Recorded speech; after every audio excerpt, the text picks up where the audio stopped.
Hola, ¿cómo están? Bienvenidas y bienvenidos a esta nueva edición de Entrevistas CNN. Hoy vamos a hablar de salud porque ya van quedando atrás los días de calor y la temporada de otoño e invierno está asociada, sabemos, lamentablemente a un aumento de los virus respiratorios. Y en ese sentido, uno de los más preocupantes, sin duda, es el virus de la influenza. Y por eso, para conocer las medidas de prevención y también todo lo que acarrea este mal que se viene dentro de los próximos meses, es que vamos a tomar contacto con una especialista en la materia, quien es la doctora Carolina Herrera. Ahí ya la vemos en pantalla, justamente desde alguna clínica o trabajando en algún hospital, quien es médico internista, broncopulmonar y especialista en medicina intensiva en el Hospital de la FACH y en la Clínica Dávila de Ñuñoa. Doctora, gracias por estar ahí. ¿Qué tal, Cristian? Muchas gracias por la invitación para hablar de este tema tan relevante que son las enfermedades respiratorias virales. Absolutamente, doctora. De hecho, el virus de la influenza, tengo entendido que no solamente se espera que tenga un incremento en otoño y en invierno, sino que ya en verano hemos tenido algunos casos en aumento. ¿Es esto correcto? ¿Por qué va esta tendencia de este patógeno que se hace presente cada año en nuestro país?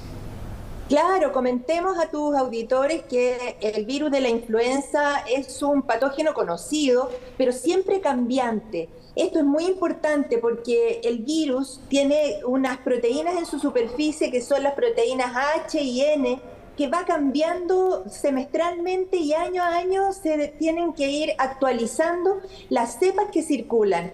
En este caso es muy importante la cobertura de las cepas H1N1, H3N2 y cepa B de influenza, porque esas son las variantes que circulan que han circulado en el hemisferio norte y que van a circular a partir de ahora en el hemisferio sur. Y desgraciadamente antes teníamos, ¿cierto?, como una especie de estacionalidad bien clara que hemos perdido. Por lo tanto, la recomendación en este momento es estar muy atentos a inmunizarse y a tener atención sobre el virus influenza que va a estar presente durante toda la temporada. Doctora, ¿y por qué va cambiando estas variantes? ¿Tiene relación a cómo se va produciendo el contagio entre personas? ¿Ocurre porque viene gente del hemisferio norte? ¿Por qué cambia año a año?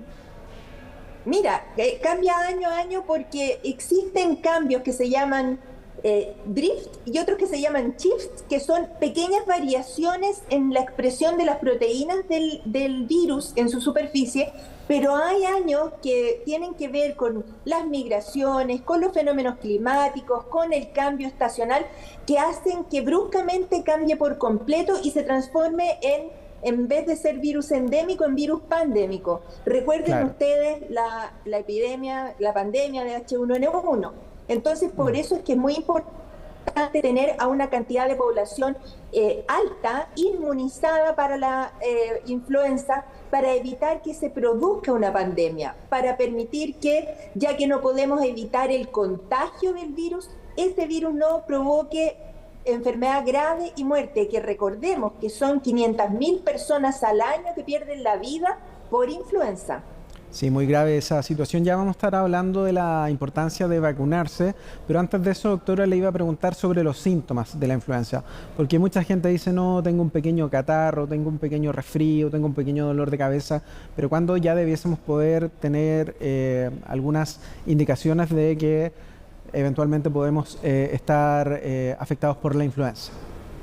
Bueno, la influenza es un cuadro clínico que es como si te pasara una locomotora por encima, porque significa una semana más o menos de síntomas que parten con fiebre alta, calofríos que se llaman calofríos solemnes, dolor de los músculos, dolor de cabeza, sensación de congestión de la nariz, de la garganta, de los bronquios, a veces pecho apretado, y también puede haber síntomas digestivos, náuseas, vómitos, diarrea, pero básicamente es una enfermedad respiratoria que al ser de la garganta, de la nariz y de la boca es fácilmente transmisible cuando tú hablas, estornudas o toses. Por supuesto, la tos y los estornudos también están presentes en el cuadro clínico. Doctora, ¿y afecta más a la población de forma transversal o hay un grupo específico que puede sufrir más a raíz de este patógeno? Toda la población puede sufrir las consecuencias de la influenza, pero son aquellos denominados grupos de riesgo que son los lactantes menores, las personas que tienen enfermedades crónicas, las personas que son mayores de 60 años o aquel personal que está en contacto con mucha gente, los inmunosuprimidos, los pacientes viviendo con VIH, son aquellos que pueden tener secuelas o consecuencias mortales de contraer la enfermedad. Por eso que no da lo mismo tener la inmunidad porque te enfermes o porque te vacunes, porque si te vacunas vas a atenuar claramente el cuadro clínico, pero además vas a disminuir las posibilidades de estas secuelas tan graves o mortales de la enfermedad. Claro, y en ese sentido, doctora, muy relevante lo que comenta y también la vacunación, ¿no? Porque es el tratamiento más efectivo para prevenir, pero también para enfrentar eventualmente un contagio.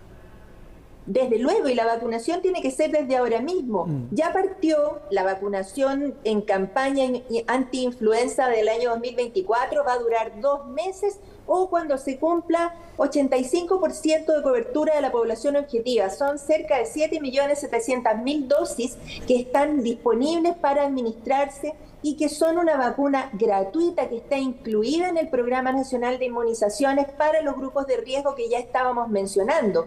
Es una vacuna eficaz, segura, que no tiene grandes efectos secundarios, salvo, ¿cierto?, lo que es razonable pensar una inflamación que siempre es mucho más atenuada que tener la propia infección de la influenza. Y ojo con esto, que al prevenir la influenza también de alguna manera disminuye las posibilidades de coinfección, que es lo que le pasa casi al 35% de los niños pequeños que tienen influenza más virus sincicial o influenza más COVID. Y este año, 2024, nos pilla con semana epidemiológica 9 en la que estamos con más de 700 casos de enfermedades virales comparados con el año 2000, que a la fecha teníamos 49 casos de enfermedades virales respiratorias. O sea, estamos en una situación de mucho mayor vulnerabilidad que en años anteriores.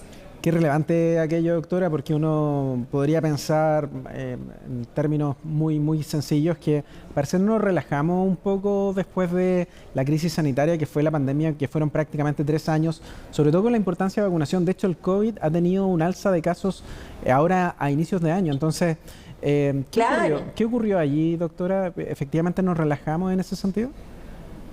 Yo creo que no ocuparía la palabra relajarse, sino que creo que el aprendizaje en las poblaciones tiene que ser con reiteración de los mensajes. No pueden ser en vano los 29 millones de fallecidos por COVID, no pueden ser en vano los 62.000 fallecidos en Chile por COVID.